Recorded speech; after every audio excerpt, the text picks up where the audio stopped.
During British era India में 4 से 5 बार फेमाइन्स आए। सबसे पहले 1880 में आए, फिर 1897 में आए, फिर 1900 में और फिर 1943 और 44 में। फेमाइन का मतलब होता है अकाल पड़ना।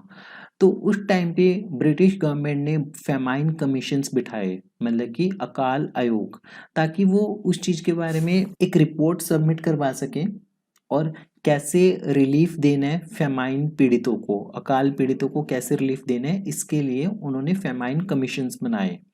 तो आपको याद रखना है कि एक तो ईयर्स कौन कौन से थे, किस किस ईयर में फेमाइन कमीशन बनाया, अकाल आयोग बनाया, और ड्यूरिंग दैट ईयर आपका वाइसरॉय कौन है और चेयरमैन कौन था उसका। ऑब्जेक्टिव सबका सेम होगा। क्या ऑब्जेक्टिव होगा?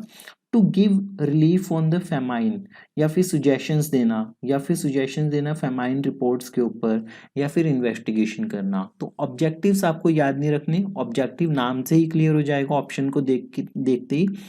बट इंपॉर्टेंट चीज है ईयर्स, चेयरमैन और वाइसरॉय।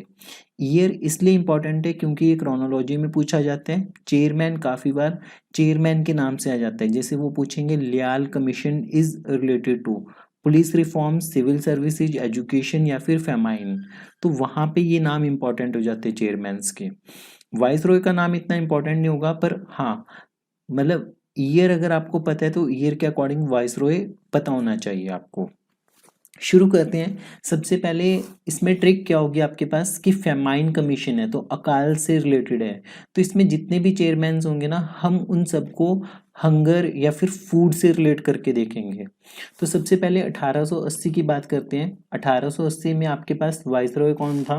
1880 में वाइसरॉय था लिट्टन। कौन था? लिट्टन। तो 1880 में वाइसरॉय लिट्टन था। 1897 में 1897 में जो वाइसरॉय था वो कौन था आपके पास? एल्गिन। कौन था? एल्गिन। जैसे 97 साल की उम्र में बंदा अपने दिन गिनने लग जाता है, तो एल्गिन। तो 1880 तो 80 की एज में बंदा लिटा रहता है, लिट्टन। लिट्टन। और 1900 में आपके पास क्या आ गया? कर्जन। 1900 में कौन आ गया? कर्जन। ये 1900 से 1899 से लेके कब तक था? 1905 तक था कर्जन का टाइम पीरियड। तो मतलब कि जब 99 साल का बंदा हो गया ना, तो उसने कर्ज कर्ज में डूब गया वो। ठीक है। 1943 से 44 उस टाइम पे लॉर्ड वेवल था। कौन था? वेवल। Lord Wavell. तो ये तो वाइसरॉय की बात होगी चारों के चारों। और चेयरमैन की बात करें तो स्टार्ची स्टार्ची था सबसे पहले। तो स्टार्ची में हमने स्टार्च याद रखना है, स्टार्च। ठीक है। ये फूड से रिलेटेड है। फिर जेम्स लियाल, तो उसका मुंह लाल हो गया, भूख की वजह से उसका मुंह लाल हो गया। लियाल। लियाल कमीशन किससे रिलेटेड है आपके पास? ये फूड से रिलेटेड है, फेमाइन कमीशन से रिलेटेड है।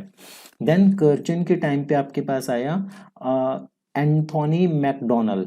Anthony McDonnell.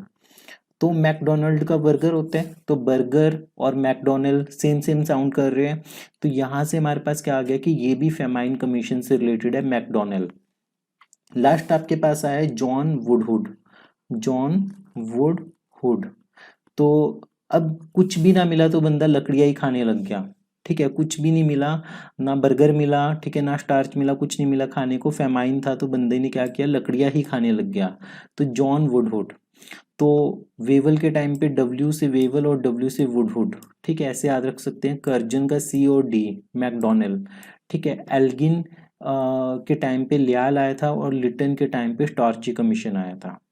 तो टाइमलाइन याद रखनी है। 1880 के बाद 17 सालों के बाद, उसके बाद 1897 के 3 सालों के बाद, और 1900 के बाद 44 ईयर्स के अराउंड के बाद। ठीक है। तो ये थे इम्पॉर्टेंट कमीशंस, ये आपसे एग्जाम में पूछे जा सकते हैं। ठीक है। क्रोनोलॉजी बेस या फिर चेयरमैन के नाम से, जैसे स्टार्ची कमीशन किससे रिलेटेड है, लियाल कमीशन किससे रिलेटेड है, मैकडोनल्ड कमीशन किससे रिलेटेड है, या फिर वुडहुड कमीशन किससे रिलेटेड है। होपफुली आपको ये वीडियो अच्छी लगी होगी। पढ़ते रहिए अभ्यास क्लासेस के साथ।